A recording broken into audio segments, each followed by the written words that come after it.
profits in countries where they pay no tax whatsoever. But if we start looking at the impacts this has had, why, in my opinion, globalization has been the astonishing failure it has. First of all, revenue impacts have been particularly severe in Africa, where a very large proportion of tax revenues come from corporation tax, or should come from corporation tax. The institutional impacts are that tax avoidance undermines the legitimacy of tax regimes. I've talked to enough company directors to know they really resent the fact that Starbucks can get away with it whilst their local coffee shop can't. It undermines legal institutions. It certainly undermines the legal profession. Most of them are in cahoots on this. And it undermines democratic processes. It means, for example, that increasingly our politicians are dancing to the tunes of transnational companies in order to be tax competitive and have no concerns whatsoever about raising VAT in this country whilst lowering corporation income tax, even though they know this is going to be harmful to the economy in the long run. The competition impacts, the ability to make use of offshore tax avoidance techniques creates microeconomic distortions. Think Starbucks competing against a local cafe. The regulatory impacts and the abuses, the ability to use the regulatory system of one country to undermine the regulatory system of another country. You hear it all the time on the radio. If you try to regulate us, we will move our operation to Dublin. In other words, we can do what we're doing here in Dublin or Luxembourg or whatever, so don't even bother to try to regulate us. The administrative impacts. Talk to HM Revenue and Customs, and they will say, their senior officials will say, look, by and large, we tend to focus on the smaller companies. It's far easier for us to tackle the small players than to take on the complex big players. So we don't bother with the big players, because it just absorbs too much of our time. And when we take it to court, it can absorb our best people for 6 months taking one company to court. And all of this offshore secrecy and tax avoidance creates what I call a criminogenic environment. Say that word again, please. Criminogenic. Criminogenic. Criminogenic. It's written there. That is an economic environment which encourages criminal activity, because criminal activity is always going to be more profitable than legitimate productive activity. The impacts are astonishing. Again, we need to turn our thinking on its head. We all think of Africa as being a net debtor to the rest of the world, but when you crunch the numbers and look at how much money has been moved out of Africa through oil and gas and other extractive sectors, the sums are truly astonishing. This comes from the University of Massachusetts. They've got a department there that specializes in this kind of number crunching. They reckon that 944 billion has been moved illicitly out of sub-Saharan Africa between 1970 to 2008. Compare that to the net sub-Saharan debt, and you don't need to be a particularly sophisticated mathematician to see that actually they are net creditors to the rest of the world. The problem with that money, this 944, is by and large has been moved off to private accounts in Switzerland to buy real estate here in Britain and in North America and so on, belonging to the private hands of kleptocrats and their cronies. Again, for me, this is a massive sign of the failure of globalization. I don't have time for that.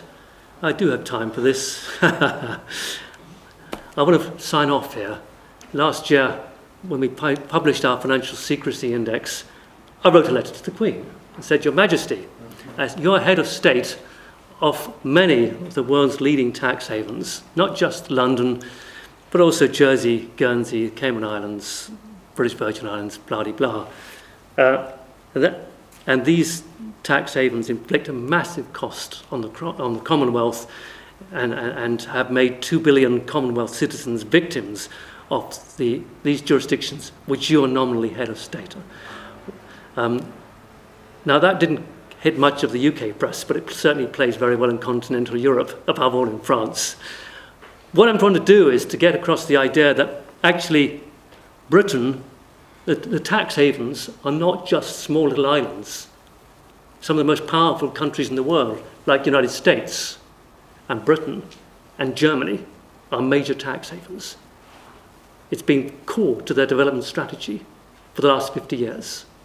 Britain would not have been able, post-Suez, post the end of empire, to have funded this extraordinary trade deficit consistently throughout that period, and its current account deficit consistently throughout that period. We would not have been able to fund it without the massive inflows of dirty money coming through the City of London. End of story. It's as simple as that.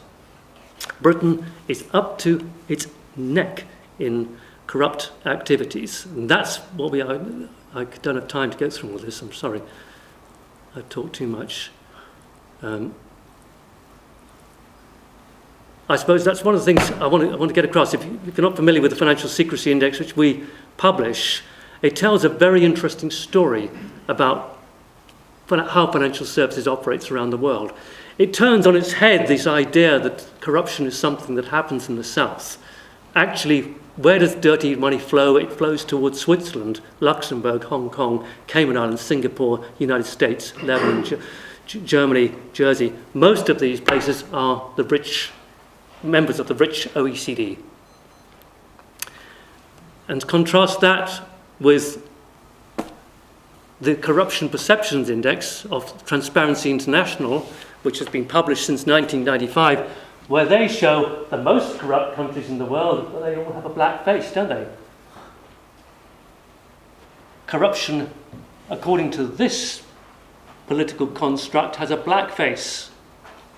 And what's extraordinary and particularly toxic about this particular index is look at the least corrupt countries in the world. Well, Singapore, Netherlands, Switzerland, Luxembourg, Hong Kong, Ireland.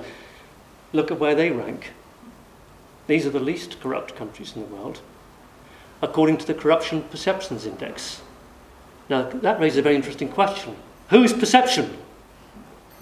Well, actually, the Corruption Perceptions Index is the perceptions of business people. That goes without saying. And I think this has been, and only yesterday, you had yet again DFID talking about corruption in Africa.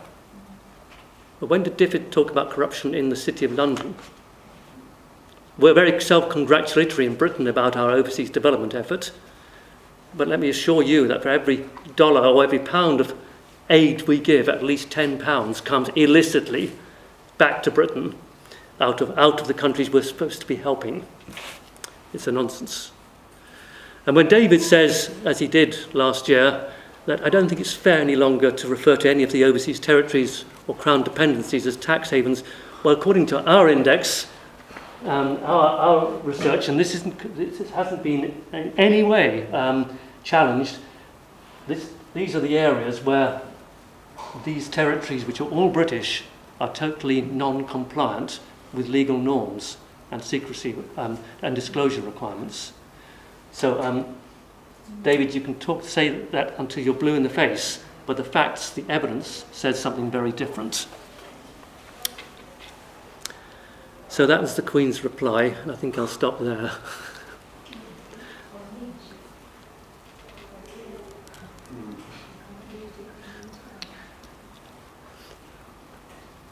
Okay, I want to draw one little point, which is that Her Majesty apparently doesn't read books, she sees them. I can't read it. Can you read it for me? I can't read it. Can you read it? Okay.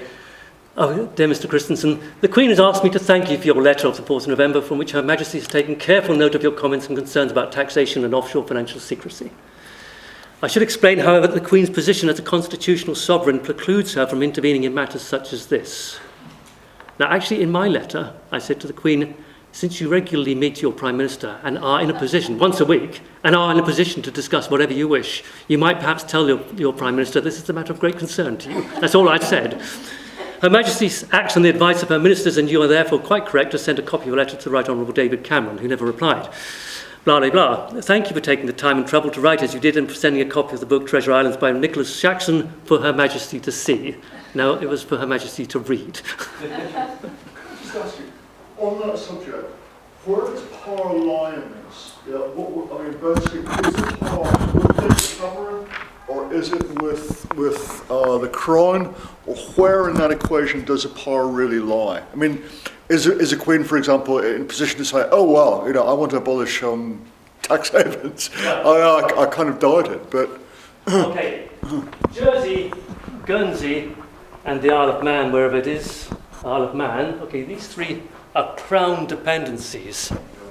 In the case of Jersey and Guernsey, they're part of the Duchy of Normandy. She is technically the Duke of Normandy, not the Duchess.